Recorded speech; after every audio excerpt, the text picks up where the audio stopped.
लोग सोचते हैं हाँ अगर मर गए तो पैसे मिल जाएंगे, that's a risk management, it's not enough. उनको कुछ हो जाता है तो बिल्कुल तितर बितर हो जाती है फैमिली। बच्चों की पढ़ाई रुक जाती है, फ्यूचर्स रुक जाती है। आपका रिस्क एपेटाइट क्या है, आपका फाइनेंशियल मॉडल क्या है। There will be children who want to eat only aloo every day, पर if you are a responsible mother आप सिर्फ आलू नहीं खिलाएंगे ना। 25-30 साल पे अपने पैसे खो लिया आप कमा लेंगे, 40 पे भी खो लिया आप कमा लेंगे, 50 में भी खो लिया तो शायद कमा लेंगे। 60-65 साल पे जाके आप पैसे खोते हैं तो आपको कमाने का इट्स मोर डिफिकल्ट।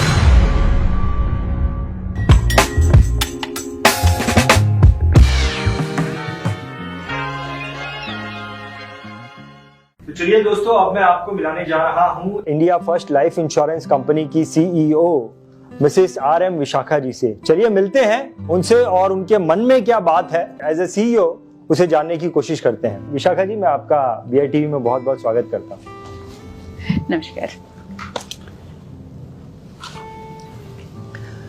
सबसे पहले तो मैडम मैं आपको बताता हूँ कि हमारे इस प्रोग्राम का पर्पस क्या है। हमारे इस प्रोग्राम का नाम है CEO के मन की बात। जनरली एक इंश्योरेंस एडवाइजर हो या फिर एक आपकी कंपनी का एम्प्लॉय हो, एक छोटा सा एम्प्लॉय, वो चाहता है कि उसे पता चले कि उसके जो CEO हैं वो किस प्रकार से सोचते हैं, वो ये सब जानना चाहते हैं, लेकिन आमतौर पर थोड़ा मुश्किल हो जाता है एक आम इंसान का एक CEO तक पहुंचना। इस एपिसोड के द्वारा हम वो कोशिश कर रहे हैं कि आपके मन की बात उन तक पहुंचाने के लिए। मैडम, क्या है आपके मन में और किसे आप बोलना चाहती हैं? मन में तो बहुत सारी बातें हैं और स्पेसिफिकली इंडस्ट्री के बारे में बात करें, लाइफ इंश्योरेंस के बारे में, प्रोडक्ट के बारे में बात करें तो ये लाइफ इंश्योरेंस प्रोडक्ट जो है इट्स बहुत रिक्वायरमेंट है। जो लोग कहते हैं life insurance is a noble profession, बिल्कुल सही कहते हैं। एंड एक टाइम था जब लोग खरीदते थे ऑन द बेसिस ऑफ भरोसा।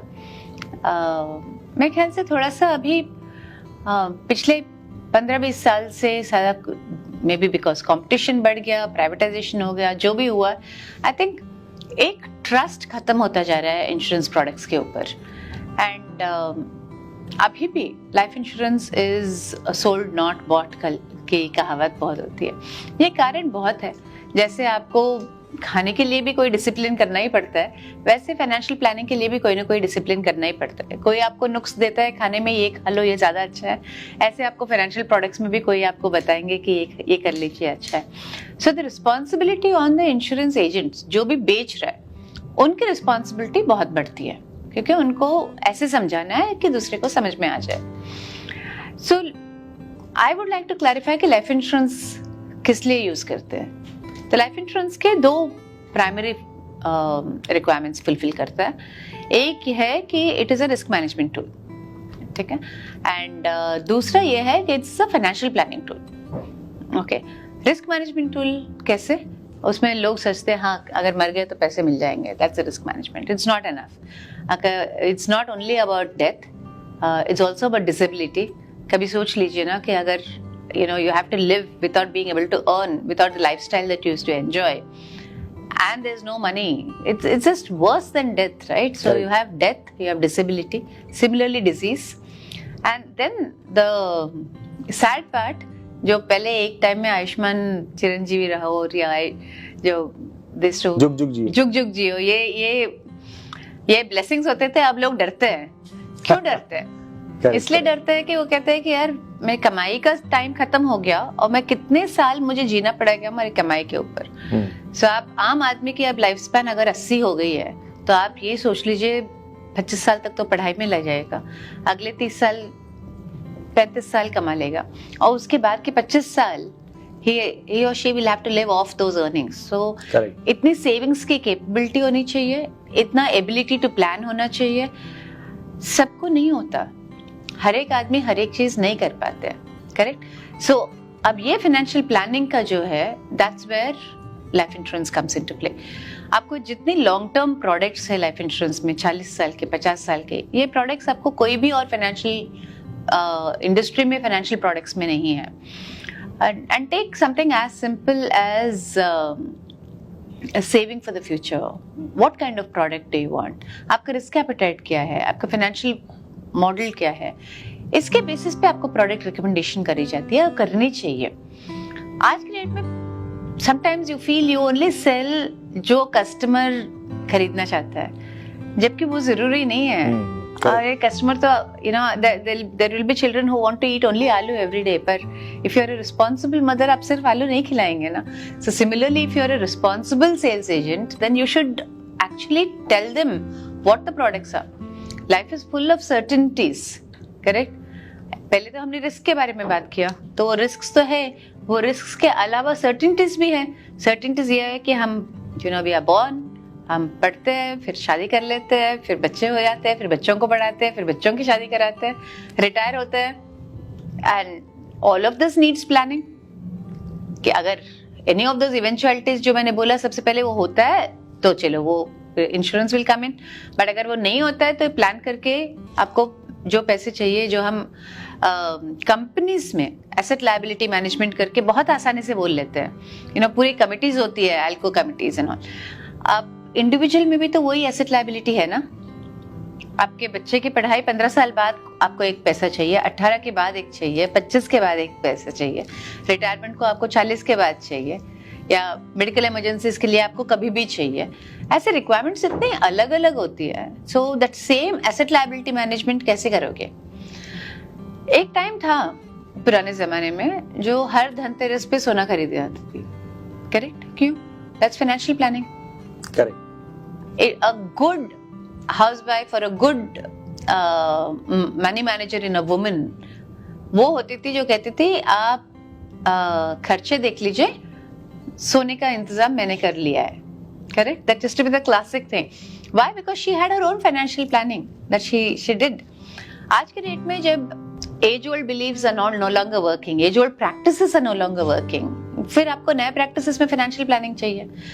मुझे जो लगता है हम ना वो पुराने स्टाइल के कर रहे हैं और न कुछ नया फाइनेंशियल प्लानिंग नहीं अपनाया है, and this is where agents need to understand fully what are the products meant for, who are they meant for, why should people buy it, and then pitch it. I'll give a very simple example of, let's say, a couple, right? एक couple है जो दोनों college mates थे, दोनों पढ़ लिख लिए, दोनों ने बैंक में नौकरी शुरू कर दी और दोनों अपने चल रहे, खुश है। और एक उन्हीं का क्लासमेट है जो भी अच्छा खासा पढ़ लिया और जो भी बैंक में शुरू किया, but he decided that he wants to go back and marry उसकी 4th स्टैंडर्ड की जो गर्लफ्रेंड होगी कॉलेज विलेज में, उनसे शादी करके लेके आए। And that girl is happy to be at home, be a home maker, she doesn't want exposure, she doesn't want a professional job, she is happy. जो इनको रिस्पॉन्सिबिलिटी है कि उनकी फाइनेंशियल प्लानिंग करके दे, is so different from the responsibility of the other couple, right? And that's where the product differentiation has to come. हम लोग आज की डेट में प्रोडक्ट बेचते हुए इतना भी नहीं देखते कि किसके लिए खरीद रहे हैं, और जिसके लिए खरीद रहे हैं उनकी कैपेबिलिटी क्या है फाइनेंशियल प्लानिंग की, उनको गारंटीड इनकम चाहिए नहीं चाहिए। If a lump sum amount goes to your child when the child is 13, लोग कहते हैं इंश्योरेंस खरीद लो और बाकी के लिए आप म्यूचुअल फंड्स खरीदो या स्टॉक्स खरीदो and all of that. And मैं कहना कि ठीक है, आपका इंश्योरेंस 13 साल के 14 साल के बच्चे को मिल गया बाय चांस, उसमें कैपेबिलिटी है कि वो पैसे रखे और उसके आगे के 20 साल के लिए वो मैनेज करे? और वुड यू प्रेफर कि अगर कुछ हो जाए तो उस बच्चे को हर महीना इतना पैसा इंश्योरेंस कंपनी से मिलता जाए? Correct. Which is more obviously this is better, right? उस टाइम आप रिटर्न्स देखेंगे कि मेरी 1.5% कम हो रहा है या 2% कम हो रहा है, कि रिटर्न्स देखेंगे या वैल्यू देखेंगे? And nobody, this is risk assessment, this is not a return, and there is a risk return trade off जो सब बोलते हैं। बट जब प्रोडक्ट के बारे में बात आती है तो उतनी कॉन्फिडेंटली हम लोग बोल नहीं पाते कि हाँ मेरा रिटर्न शायद शेयर मार्केट के रिटर्न से कम होगा, पर मेरा रिटर्न आपको गारंटीड है, और वो गारंटी के लिए मैं कैपिटल लगाते हूँ, और कैपिटल लगाता है इंश्योरेंस कंपनी, तो कॉस्ट ऑफ कैपिटल होता है उसमें, और कॉस्ट ऑफ कैपिटल होता है, कॉस्ट ऑफ गारंटी होता है, कॉस्ट ऑफ मैनेजमेंट होता है, तो वो थोड़ा सा डिफरेंस रहेगा। Are you willing to pay it, and does your family need it? A large percentage of women even today are dependent on the men for the income, right? मतलब मेरे जैसे तो परसेंटेज ही मिलेंगे आपको, नहीं तो मेजोरिटी तो अभी भी डिपेंडेंट है, उनके रोल्स अभी भी ये है कि मैं घर संभालूंगी, बच्चे संभालूंगी, फैमिली संभालूंगी, तुम जाके कमा के लेके आओ। तो बहुत सारी फैमिलीज अभी भी वैसी चलती है। जब वैसी फैमिलीज चलती है और वो लाइफ उसको उनको कुछ हो जाता है तो बिल्कुल तितर बितर हो जाती है फैमिली। बच्चों की पढ़ाई रुक जाती है, फ्यूचर्स रुक जाती है, and just because nobody has sold them a policy कि ये खरीदो, ये बच्चों के लिए नाम से खरीदो, उनको पैसा मिलता जाएगा अगर तुमको कुछ हुआ। अगर तुमको नहीं हुआ तो भी वो पैसे तुमको मिलता जाएगा और तुम यूज कर सकते हो उनके लिए। It is the same thing, it's a saving with a risk protection. It is a very noble product, a very noble profession, and my sincere request to every single person who is selling insurance is don't missell, क्योंकि आपका वो एक policy जो आप मिसल करते हैं उससे पूरी ट्रस्ट बिगड़ती है, और पूरी ट्रस्ट बिगड़ती है तो पूरा इंडस्ट्री बदनाम होता है। एब्सोल्युटली मैडम, आपका ये मैसेज सिर्फ इंश्योरेंस एडवाइजर को नहीं जाता है, ये मैसेज तो दर्शकों को भी जाता है, जो लोग इंश्योरेंस पॉलिसी खरीदते हैं उनको भी मैसेज जाता है। बहुत ही बारीक इसके अंदर अंडरस्टैंडिंग है इंश्योरेंस की। मेरे को आपसे एक प्रश्न ये पूछना है मैडम, जब आप बता रही थी आपने दो कपल का एग्जाम्पल दिया, एक पढ़े लिखे कपल का और एक में जो लेडी है वो एक गाँव की है। आपने बोला कि इन दोनों की रिक्वायरमेंट अलग अलग है, वो मुझे थोड़ा सा समझ में नहीं आया कि दोनों की रिक्वायरमेंट कैसे अलग है। तो अंडरलाइंग है कि जरूरी नहीं है कि गांव की है तो वो पढ़ी लिखी नहीं है, वो भी पढ़ी लिखी हो सकती है। करेक्ट। आई थिंक अंडरलाइंग जो मैं उसका प्रॉक्सी यूज कर रही थी, तो I think maybe I will elaborate and say कि वन इज फाइनेंशियल अवेयरनेस है, फाइनेंशियल प्लानिंग है। दूसरे में फाइनेंशियल प्लानिंग, फाइनेंशियल अवेयरनेस अगर नहीं है, एक को अगर लमसम पैसा मिलता है, she knows how to invest it, how to manage it and how to look after it. अगर दूसरे को लमसम अमाउंट मिलता है, और if she is dependent on somebody to advise her, okay, the moment she is dependent on somebody else to advise her and manage her, then the chances of that money getting lost is also high. Correct. ना नियत तो हर एक की फिसल जाती है ना। तो from a planning perspective, somebody who does not have the inclination or capacity or capability, I don't want to discriminate on पढ़े लिखे, because I have seen very highly educated doctors and engineers who just don't like financial management. उनको नहीं अच्छा लगता है। Correct. लगता है यार ये पैसे तुम रखो, तुम मैनेज करो, मुझे दो, मुझे बताओ, मुझे ये रिक्वायरमेंट्स है, ये सेविंग्स है, but then don't abuse their trust. So if there are people who don't want to, so I'm using a proxy that the person who married and a homemaker, the homemaker was not interested in financial management. So उसको lump sum मिलने से अच्छा है तो उसको guaranteed income मिलेगा हर महीने, तो it will be that much more useful to her. So thank you for helping me to clarify. मेरा इरादा नहीं था कि मैं किसी को कम या बड़ा दिखाऊं। हाँ. मैं सिर्फ एक फाइनेंशियल अवेयरनेस की बात कर रही हूँ कि एक विथ हाई फाइनेंशियल अवेयरनेस, एक विथ लो फाइनेंशियल अवेयरनेस। सब जो पढ़े लिखे होते हैं, सब जो सर्विस कर रहे हैं, इसका जरूरी नहीं है कि उन सबके पास हाई फाइनेंशियल अवेयरनेस होता है। सिमिलरली जो नहीं पढ़ रहे उसका मतलब नहीं वर्क कर रहे थे उनका नहीं है, वो इरादा नहीं है। So thank you for clarifying it.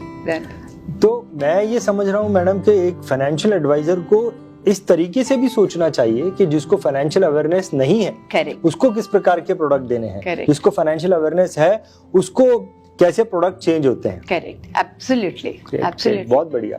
सो ये जो हमारे जो कस्टमर्स देख रहे हैं, जो फाइनेंशियल प्रोडक्ट लेते हैं, इंश्योरेंस प्रोडक्ट लेते हैं, उनको भी ये समझना चाहिए कि मेरी अंडरस्टैंडिंग के हिसाब से भी मेरे प्रोडक्ट्स जो हैं वो चेंज होते हैं। करेक्ट, बहुत बढ़िया मैडम। आप सिर्फ जो आदमी और इंसान जो खरीद रहे हैं उनकी बात कर रहे हैं, मैं उनकी नहीं कह रही हूँ। मैं कह रही हूँ आप किसके लिए खरीद रहे हो वो भी सोचिए।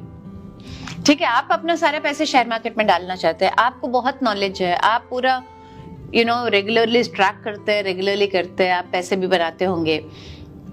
What after you? Is your spouse also equally knowledgeable? क्या वो भी ये सब कर सकते हैं? अगर आपको कुछ हो गया और आपने लमसम पैसे छोड़ दिया, वो लमसम पैसे will she be able to manage कि उसमें से बच्चों को भी पढ़ा ले, खुद की भी लाइफ कर ले, पूरा वो पैसे लेके आगे 25 साल की प्लानिंग करके चल सकती है, कर सकती है, तो बहुत बढ़िया। You know she will decide कि ठीक है मुझे कहाँ डालना है, क्या डालना है। पर एक हर एक की लाइफ में, ये मेरी सोच है, मैं खुद की सोच है कि हर एक की लाइफ में एक 25-30% ऑफ योर इन्वेस्टमेंट्स जो है ना गारंटीड सेफ लॉन्ग टर्म में होना चाहिए। बिकॉज हम लोग जो है ना 25-30 साल पे अपने पैसे खो लिया आप कमा लेंगे, 40 में भी खो लिया आप कमा लेंगे, 50 में भी खो लिया तो शायद कमा लेंगे, 60-65 साल पे जाके आप पैसे खोते हैं तो आपको कमाने का you know it's more difficult. Age के हिसाब से अपना रिस्क टेकिंग कैपेबिलिटीज कम हो जाती है, तो इसलिए मोर गारंटीड प्रोडक्ट्स में जाते हैं। एंड आज की डेट में other than life insurance products there is no other product in the industry that offers you long term guarantees. और कोई प्रोडक्ट आप बता दीजिए मुझे। करेक्ट कि आगे 15 साल तक मैं आपको इतना दूंगा, या where is the you don't have products like that. Correct, perfect, great madam. On behalf of जो भी जितने भी हमारे दर्शक हैं जिनके मन में भी ये इच्छा है मेरे जैसी कि उन्हें भी सीईओस की मन की बात जाननी है, उन सबके बिहाफ से मैं आपको बहुत बहुत थैंक यू बोलना चाहूंगा कि आपने अपना समय निकाला और अपने मन की बातें हमें बताई। नहीं, मुझे I am very very passionate about this, so thank you for giving me an opportunity. Welcome.